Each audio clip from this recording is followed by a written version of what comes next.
जय हिंद साथियों। तो हम लोगों ने अपने लास्ट 2 लेक्चर में मध्य प्रदेश राज्य पिछड़ा वर्ग आयोग और मध्य प्रदेश राज्य खाद्य संरक्षण आयोग, जिसे खाद्य आयोग भी कहते हैं, इन 2 टॉपिक को हम लोगों ने पढ़ा था। आज हम लोग बात करने वाले हैं मध्य प्रदेश राज्य निर्वाचन आयोग के बारे में, क्योंकि हम लोगों ने एक सिलसिला शुरू किया है, इसके अंदर हम लोग मध्य प्रदेश के आयोगों पर बात कर रहे हैं। इसमें हम लोगों ने मध्य प्रदेश पिछड़ा वर्ग आयोग और खाद्य आयोग को कंप्लीट किया है। आज हम लोग इस वीडियो लेक्चर के अंदर मध्य प्रदेश राज्य निर्वाचन आयोग के बारे में पढ़ेंगे और उन सभी तथ्यों पर बात करेंगे जो कि हमारे एग्जाम के लिए जरूरी है। शुरुआत करते हैं। अगर आपने वीडियो को अभी तक लाइक नहीं किया है तो आप लाइक कर दीजिए, और अगर आपके कोई सुझाव हैं तो आप कमेंट बॉक्स में बता सकते हैं। अगर आपको वीडियो पसंद आए तो आप इसे शेयर भी कर सकते हैं। ठीक, शुरुआत करते हैं। सबसे पहले इस बात को समझिए कि हमारे यहाँ जो मूल संविधान था, मूल संविधान का मतलब है कि 26 जनवरी 1950 को जब हमारे देश का संविधान लागू हुआ, तो हमारे संविधान में स्टेट इलेक्शन कमीशन का प्रावधान नहीं था। राज्य की सरकारें अपनी इच्छा से राज्य निर्वाचन आयोग का गठन करती थी, नहीं करना चाहें तो ना भी करती थी। लेकिन आगे चलकर 73वां संविधान संशोधन अधिनियम, जिसे हम लोग पंचायती राज अधिनियम भी कहते हैं, तो 73वें संविधान संशोधन अधिनियम के द्वारा हमारे संविधान में एक भाग 9 जोड़ा गया, और इसी के साथ एक 74वां संविधान संशोधन हुआ। उसके द्वारा हमारे संविधान में भाग 9 क को जोड़ा गया, जहां एक और भाग 9 पंचायतों को संवैधानिक मान्यता देता है, वहीं भाग 9 क नगर पालिकाओं को संवैधानिक मान्यता देता है। इस भाग 9 और भाग 9 क में स्टेट इलेक्शन कमीशन का प्रावधान किया गया। तो आप देख पा रहे होंगे कि यहां लिखा है कि पंचायतों के लिए भारतीय संविधान के अनुच्छेद 243 क, अगर नगर पालिकाओं के लिए अनुच्छेद 243 जेड ए में स्टेट इलेक्शन कमीशन का प्रावधान किया गया। तो क्या इसका अर्थ ये है कि पंचायतों के लिए निर्वाचन आयोग अलग होता है और नगर पालिकाओं के लिए राज्य निर्वाचन आयोग अलग होता है? तो इसका उत्तर है कि नहीं, ऐसा नहीं है। आर्टिकल 243 जेड ए में यही लिखा गया है कि नगर पालिकाओं के लिए राज्य निर्वाचन आयोग का अर्थ उसी आयोग से है जिसका उल्लेख आर्टिकल 243 के में किया गया है। तो वास्तविक रूप में एक ही राज्य निर्वाचन आयोग होता है जो कि पंचायतों और नगर पालिकाओं के चुनाव करवाता है। तो एक ही आयोग है। अगर मान लीजिए कि आपसे सवाल पूछा जाए कि राज्य निर्वाचन आयोग का प्रावधान भारतीय संविधान के किस अनुच्छेद में किया गया है, ऑप्शन में दिया जाए आर्टिकल 243 के, आर्टिकल दूसरा ऑप्शन आर्टिकल 243 जेड ए, और तीसरा ऑप्शन दोनों, चौथा ऑप्शन कोई भी नहीं, तब आपको आर्टिकल 243 के पर ही टिक करना है। दोनों नहीं आएगा, क्योंकि एक ही स्टेट इलेक्शन कमीशन है और वो मेन 243 के में है, क्योंकि जेड ए में वही लिखा है कि वही इलेक्शन कमीशन है जो 243 के से संबंधित है। तो ये बात समझ में आई। अब आते हैं आज के टॉपिक पर, मध्य प्रदेश राज्य निर्वाचन आयोग। तो 73वें संविधान संशोधन के द्वारा पंचायती राज को संवैधानिक मान्यता मिली और आर्टिकल 243 के में स्टेट इलेक्शन कमीशन का प्रावधान किया गया, और 73वां संविधान संशोधन अधिनियम लागू करने वाला मध्य प्रदेश भारत का पहला राज्य था। और उसी संशोधन का अनुसरण करते हुए मध्य प्रदेश की सरकार के जो सामान्य प्रशासन विभाग है, जनरल एडमिनिस्ट्रेशन डिपार्टमेंट, उसने 1 फरवरी 1994 को निर्वाचन आयोग का, स्टेट इलेक्शन कमीशन का गठन किया। तो दूसरा सवाल क्या है कि मध्य प्रदेश राज्य निर्वाचन आयोग का गठन कब हुआ? तो मध्य प्रदेश राज्य निर्वाचन आयोग का गठन 1 फरवरी 1994 को हुआ। किस संशोधन अधिनियम के तहत हुआ? तो 73वें संविधान संशोधन अधिनियम 1993 के तहत हुआ। किस आर्टिकल के तहत हुआ? तो आर्टिकल 243 के तहत हुआ। अब ये जो स्टेट इलेक्शन कमीशन है, ये अपना एक विजन बताता है। विजन जो दूरगामी होता है, और उस विजन को प्राप्त करने के लिए कुछ मिशन तय किए जाते हैं। तो आपसे पूछा जाए कि मध्य प्रदेश राज्य निर्वाचन आयोग का विजन क्या है, दूरगामी दृष्टिकोण क्या है? जैसे अगर मान लीजिए कि आपसे पूछा जाए कि आपका विजन क्या है, तो आप ये नहीं कह सकते कि एमपीपीएससी का एग्जाम क्रैक करना, डेप्यूटी कलेक्टर बनना, ये आपका विजन है। ये आपका मिशन हो सकता है, या आपका लक्ष्य हो सकता है, उद्देश्य नहीं है। उद्देश्य या विजन एक व्यापक अवधारणा होती है। जैसे अगर आप ये कहते हैं कि मैं सिविल सेवा में जाकर जरूरतमंद लोगों की सहायता करना चाहता हूं, तो ये आपका उद्देश्य है, ये आपका विजन है। उस उद्देश्य को प्राप्त करने के लिए आप डेप्यूटी कलेक्टर बनना चाहते हैं। तो विजन एक दूरगामी दृष्टिकोण होता है। ताकि आप सभी जानते हैं कि आप सभी का विजन क्या है, उद्देश्य क्या है सिविल सेवा में आने का। सरकारी नौकरी प्राप्त करना है, धन इकट्ठा करना है, सेवा करनी है, पावर प्राप्त करनी है, या सबका मिला जुला रूप। वो व्यक्ति से व्यक्ति अलग अलग हो सकता है। तो यहां पर अगर हम बात करें कि मध्य प्रदेश राज्य निर्वाचन आयोग का विजन क्या है, तो मध्य प्रदेश में स्वतंत्र और निष्पक्ष चुनावों के वातावरण को मजबूत बनाए रखने के लिए उपाय करना।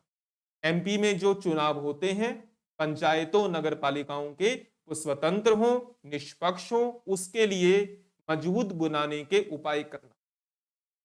इस विजन को प्राप्त करने के लिए आयोग 3 प्रकार के मिशन पर, लक्ष्यों पर बल देता है, जिसमें पहला है मध्य प्रदेश निर्वाचन आयोग के अधिकारी और कर्मचारी यह संकल्प लेते हैं कि हम निर्वाचन के वैधानिक एवं प्रबंध संबंधी पहलुओं पर अपनी दक्षताओं को सुदृढ़ बनाएंगे। तो भाई एमपी इलेक्शन कमीशन से जितने जुड़े हुए कर्मचारी अधिकारी हैं, वो कानूनी रूप से और मैनेजमेंट तरीके से, मैनेज करने के तरीके से अपने आप को एफिशिएंट बनाएंगे। क्यों बनाएंगे? ताकि मध्य प्रदेश में स्वतंत्र व निष्पक्ष चुनाव हो सके। दूसरा, निर्वाचनों के लिए जीआईएस ग्लोबल इंफॉर्मेशन सिस्टम के उपयोग और बढ़ते क्रम में आईटी इंफॉर्मेशन टेक्नोलॉजी के एप्लीकेशन को लागू करेंगे। आजकल वीवीपैट, इलेक्ट्रॉनिक मशीन एप्लीकेशन के माध्यम से, तो ये क्या है, स्वतंत्र व निष्पक्ष चुनाव करवाने के लिए ग्लोबल इंफॉर्मेशन सिस्टम और इंफॉर्मेशन टेक्नोलॉजी का यूज करेंगे। क्यों करना है? ताकि मध्य प्रदेश में पंचायतों नगर पालिकाओं के चुनाव स्वतंत्र और निष्पक्ष हो सके। तीसरा, सूचना प्रौद्योगिकी के आंतरिक व अंतर कार्यालयीन उपयोग में विस्तार करेंगे। इंफॉर्मेशन टेक्नोलॉजी के माध्यम से दूसरे संगठन, दूसरे विभागों के साथ सहयोग करेंगे और उसका विस्तार करेंगे। तो मध्य प्रदेश राज्य निर्वाचन आयोग इस मिशन को, इस विजन को प्राप्त करने के लिए 3 मिशन निर्धारित करता है। ये आयोग की वेबसाइट पर दिया गया है, और जिस तरीके से एमपीपीएससी का ट्रेंड बदल रहा है, तो उस तरह से इस प्रकार के सवाल भी आपसे एग्जाम में पूछे जा सकते हैं। चलो अब आते हैं composition. State election commission Madhya Pradesh निर्वाचन आयोग की संरचना क्या है? तो मध्य प्रदेश निर्वाचन आयोग में एक स्टेट इलेक्शन कमिश्नर होगा और एक सदस्य सचिव होगा। यानी मध्य प्रदेश चुनाव आयोग में एक राज्य निर्वाचन आयुक्त, स्टेट इलेक्शन कमिश्नर होगा, और इसके अलावा एक सदस्य सचिव होगा। स्टेट इलेक्शन कमिश्नर पर हम आगे चलकर बात करेंगे। सदस्य सचिव की अगर हम बात करें तो ये एक आईएएस ऑफिसर होता है, एक सेक्रेटरी रैंक का एक अधिकारी होता है और मध्य प्रदेश राज्य निर्वाचन आयोग के पहले सदस्य सचिव थे प्रकाश चंद्रा। पहली महिला सचिव थी श्रीमती विजय श्रीवास्तव और वर्तमान में राज्य निर्वाचन आयोग के सचिव का नाम है श्री राकेश सिंह। तो स्टेट इलेक्शन कमीशन में एक स्टेट इलेक्शन कमिश्नर होता है और एक मेंबर सेक्रेटरी होता है। अब इनकी अपॉइंटमेंट कौन करता है? गवर्नर करता है। क्या इनकी अपॉइंटमेंट के लिए कोई सिलेक्शन कमेटी बनती है? हाल ही में सर्वोच्च न्यायालय ने, आप लोग अगर करंट अफेयर्स को ध्यान में रखते होंगे तो हाल ही में सुप्रीम कोर्ट ने एक डिसीजन सुनाया कि जो आर्टिकल 324 के तहत इलेक्शन कमीशन है, क्योंकि लोकसभा, विधानमंडल, राज्यसभा, विधान परिषद, राष्ट्रपति उपराष्ट्रपति के चुनाव करवाता है, वहां पर जो मुख्य चुनाव आयुक्त या अन्य चुनाव आयुक्त होते हैं जिनकी नियुक्ति राष्ट्रपति करता है, वो एक सिलेक्शन कमेटी की सिफारिश पर करेगा। पहली बार सुप्रीम कोर्ट ने इस प्रकार का कोई निर्णय दिया। हालांकि इस प्रकार की सिफारिश कई बार कई आयोगों ने की है। अगर आप 11th क्लास के एनसीईआरटी को देखें, इसका नाम है भारत का संविधान सिद्धांत और व्यवहार, तो वहां पर भी वो सिफारिश आपको नजर आएगी। स्टेट इलेक्शन कमीशन में अभी ऐसा प्रावधान नहीं है। स्टेट इलेक्शन कमीशन में स्टेट इलेक्शन कमिश्नर की नियुक्ति कौन करता है? राज्यपाल करता है। उस सदस्य सचिव की नियुक्ति कौन करता है? राज्यपाल करता है। लेकिन सदस्य सचिव की नियुक्ति जब की जाती है तो स्टेट इलेक्शन कमिश्नर से परामर्श कर कर की जाती है। तो नियुक्ति कौन करेगा? राज्यपाल करेगा। ये राज्यपाल की कोई विवेकाधीन शक्ति नहीं है। राज्यपाल मुख्यमंत्री से सलाह मशवरा कर कर ही करता है और वहीं सदस्य सचिव की नियुक्ति भी राज्यपाल करता है, लेकिन स्टेट इलेक्शन कमिश्नर की सलाह पर करता है। अगर हम कार्यकाल की बात करें, टेन्योर, हमारे कॉन्स्टिट्यूशन में नहीं बताया गया कि स्टेट इलेक्शन कमिश्नर का टेन्योर कितना होगा, बिल्कुल नहीं बताया गया। तो फिर यह कैसे तय हुआ कि इतना कार्यकाल होगा? राज्यपाल ने नियम बनाए हैं। हमारे कॉन्स्टिट्यूशन में आगे चलकर आप पढ़ेंगे आने वाली एक दो स्लाइड में, सेवा शर्तें, service condition, state election commissioner की सेवा शर्तें राज्यपाल तय करता है। तो राज्यपाल ने नियम बनाकर तय किया है कि मध्य प्रदेश राज्य निर्वाचन आयुक्त का कार्यकाल 6 वर्ष या फिर 66 वर्ष की आयु, जो भी पहले हो जाए वो होगा। क्या इसमें बदलाव हो सकता है? बिल्कुल हो सकता है। शुरुआत में ऐसा नहीं था, बदलता रहा। राज्यपाल के पास ये अधिकार है कि वो एक नोटिफिकेशन जारी कर कर नियम में बदलाव कर सकता है।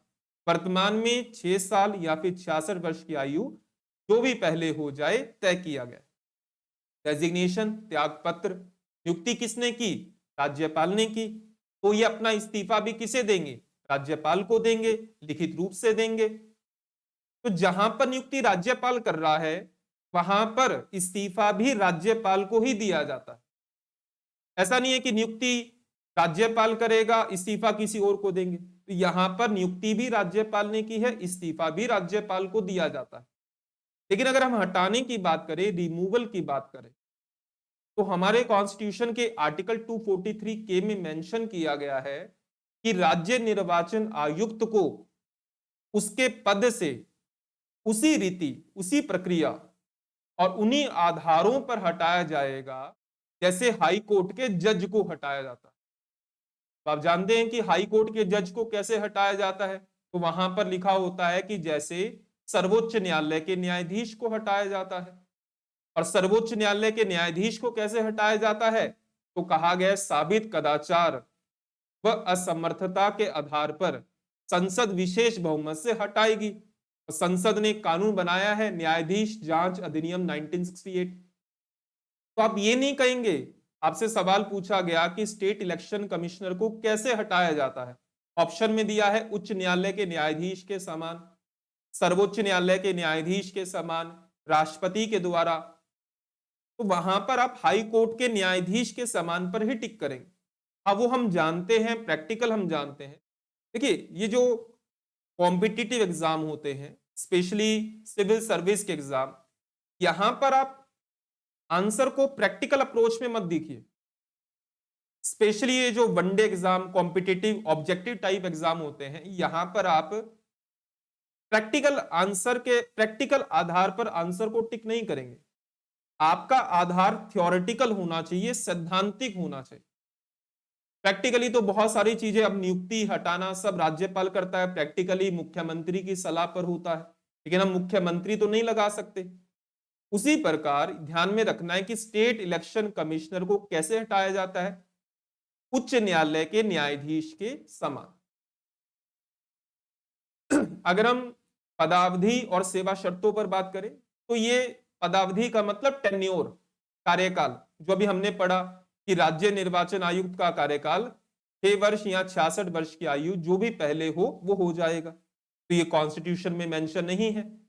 हमारे कॉन्स्टिट्यूशन में लिखा गया है कि किसी राज्य के विधानमंडल द्वारा बनाई गई किसी विधि के प्रावधानों के अधीन रहते हुए राज्य निर्वाचन आयुक्त की सेवा की शर्तें, सर्विस कंडीशन, वेतन, भत्ते, अवकाश, पेंशन, पदावधि यानी कार्यकाल राज्यपाल नियम द्वारा अवधारित करे।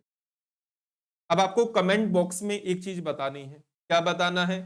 कि ये जो हम पढ़ रहे हैं कि राज्यपाल नियम द्वारा अवधारित करेगा, तो राज्यपाल ने नियम कब बनाए, उस चीज को आप लोग कमेंट बॉक्स में बताइएगा। नहीं तो मैं अगले वीडियो में आप लोगों को उस राज्यपाल के नियमों के बारे में बताऊंगा।